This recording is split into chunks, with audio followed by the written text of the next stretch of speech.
Hi everyone, welcome to Cruising with Kim and Jen, and today's a hot topic. It's an important topic. Very. Choosing your cruise cabin.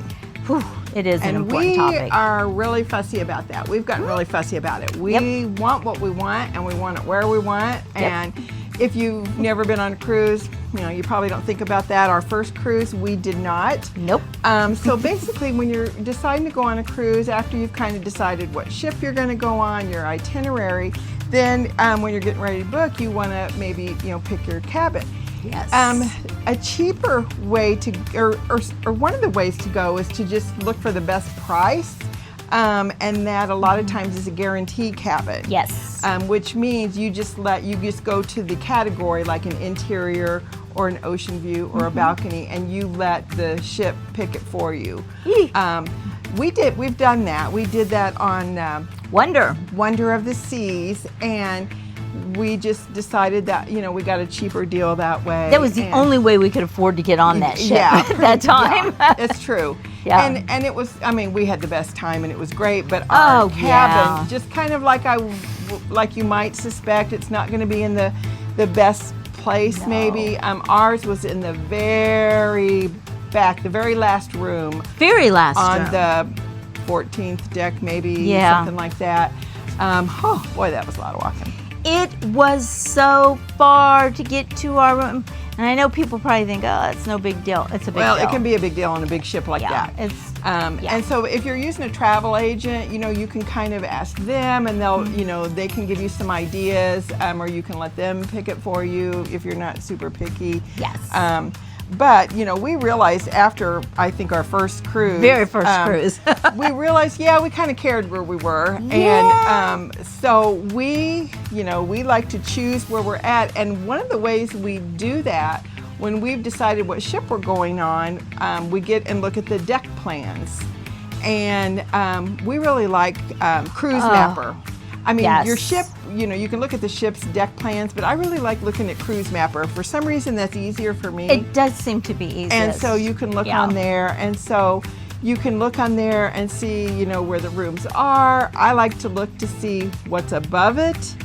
Yes. The deck above you and the deck below, because we've learned. One of our cruises, we had the Windjammer buffet or whatever above us, and the racetrack, walking track. And yes. I don't know. We heard all kinds of racket with that. Another time, I don't even know if we knew what was above us, but it was really noisy. We never figured it out. Yeah. But now, we'll look and we'll be like, okay, hold on, let's see what's above it. If there's cabins above you, you're good. You're good. Generally you're good. Yes. But also, we used to check for the elevator. Well, that's what I was just going to say. One of our main things is after being clear at the back of the ship, we've decided we really like being by the elevator. We wouldn't have thought that at first, because you might think it's really noisy. That's where a lot of people gather. They're coming, they're going. And we got put by the elevator kind of by accident on a cruise where we had to be moved to a different room because of some weird noises that were going on in the room. Weird noises is horrible. Horrible. We couldn't sleep. It's like a monster knocking. For nights we didn't sleep. And so they moved us to a room, and it just so happened this room was right by the elevator on Carnival Dream. And oh my gosh, was that the best thing ever? It was a game changer. It was so nice. You just would come off of the elevator and boom, there's your room. No walking, no looking for it. It was really good, and no, it was not noisy. Not noisy at all. Not noisy at all. So we've been on many cruises now where we have been close to the elevator, and we just absolutely love that. It's convenient. It's just less walking. We also like it too if it's above dining. Oh, I love that. Because then, we can just walk down, we've walked down one flight of stairs to the main dining or the, not the buffet, but the, on Carnival, one flight down was that landing. Summer's Landing. Which is a really nice place. There's a Coke machine down there. That's something that we check for. Cream. You want to be close to the soda machines. So, if you're somebody who maybe you want to be close to the entertainment, which is kind of on the other end of the ship, and casino, Yes. You know, we've done that too. Yeah, we've done that too. Like one flight down is your entertainment, so nice. is your casino. So, you know, think about those things. And initially, when you haven't cruised or you haven't cruised much, you don't really think about those things. Mm-hmm. But as you do it more, and these are just things, it's not a deal breaker if you're not close to these things. It's just really nice. It's just really convenient. So nice. And it's less walking.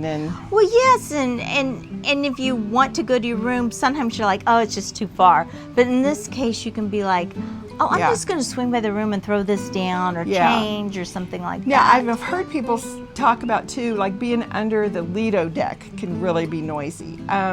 Because now you wouldn't think at night there's not that many people, but late at night and early in the morning, the crew is out there cleaning. They're clanging chairs around, they're stacking them, they're moving them, they're cleaning. It can be very noisy if you're right underneath that pool deck. But with that being said, we got a cabin on the Lido deck. Yes. Close by the entrance to the pool, and that was fabulous. That was nice. It was clear up on the 16th deck, I think, on one of the Carnival big ships. Yes. Really convenient because we just went out there. There was the pool area, and we cut right through to the buffet. Yeah, that was pretty nice. Right there. So there's just a lot of things to consider, a lot of things to look for. Yeah, like what is most important to you. And you know what's funny is we find important things on different ships. Yes. Like one ship we're like, we want to be close to the entertainment. Yes. One ship we want to be close to the food.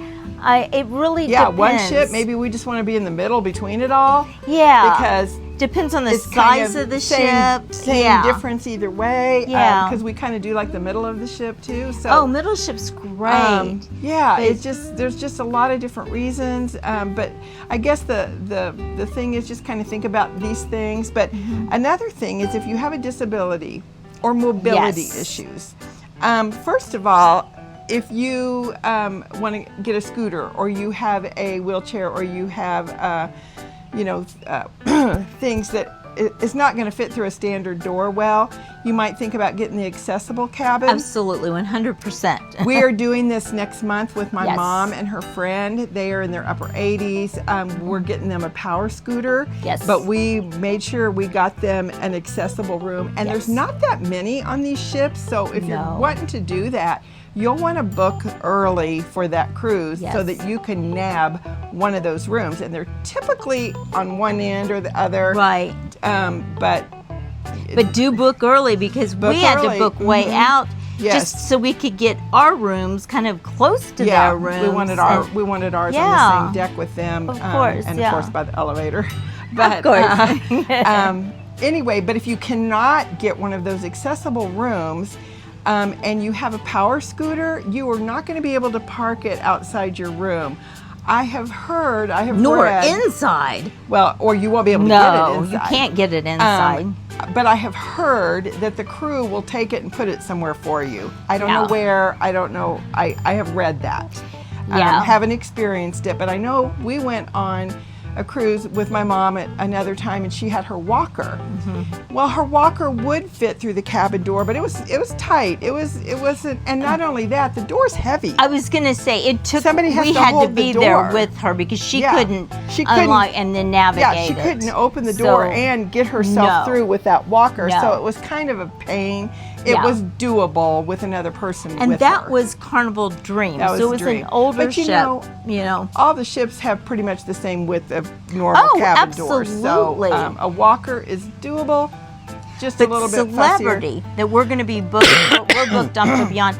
They have it a little bit different where they kind of have what is that, like a little alcove where you pull their scooter in a little alcove. And they push a button and it opens and then they can go room? in. Yes. The accessible room. They're really nice. I cannot stress that enough. I would definitely book that if you can, even had a walker. If you think that you know that you're going to need that. Yes. I mean, plus the accessible rooms. The one that we're getting on Celebrity, the room is big enough to accommodate both of those scooters in there, and there's just plenty of room. You know, it's a no-entry shower where you can, if you need to put your walker or your it's just really good. You can you know look at some YouTubes on those, but I think it's and we're going to have some YouTubes on this. We are gonna tell all the things because this will be our first cruise. And from their point of view too, and from their whether or not they recommend this or not. Yeah, you know, my mom's friend also recently broke her ankle. So she's going to be in a boot more than likely, and she will have a power scooter, but yes, we'll have a lot to report and to talk about how this went for her. Yes, yes. Anyway, so yeah, if you want that accessible cabin, try to get that early. Yeah.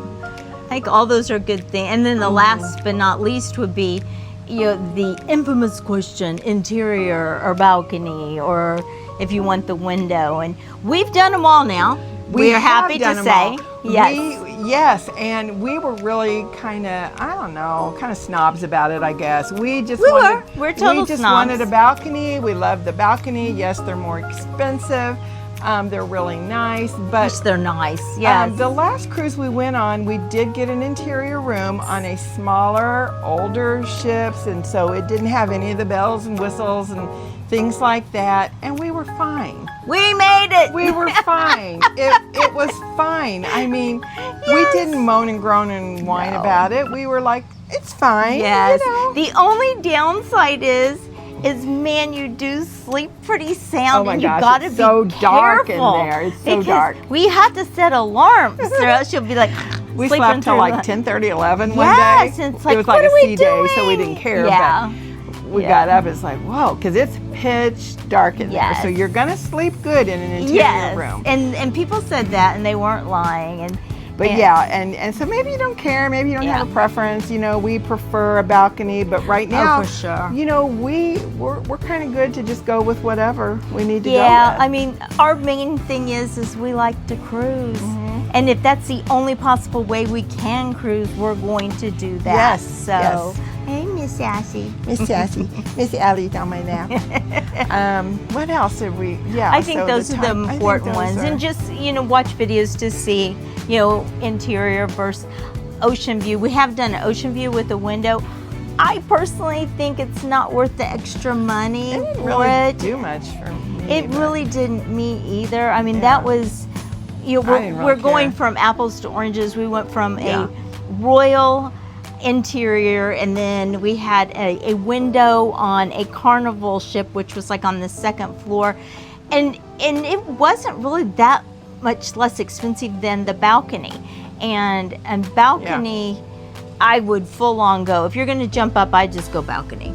Another good tip is to watch for, like, once you've booked your cruise, there's a little thing you can go on there on the site to watch for when they have when the price lowers. If the price lowers, then you get notified that the price lowers. Yeah, and they will. You could save a little money that way. Yeah, absolutely. We haven't had that happen. We haven't. No, but a lot of our friends have, and so. But it's something. It's something you can do. Like, you kind of check a little thing to be notified if the fare drops. Yep, and then they'll either give you that money or credit on board, which we can always use. Yeah.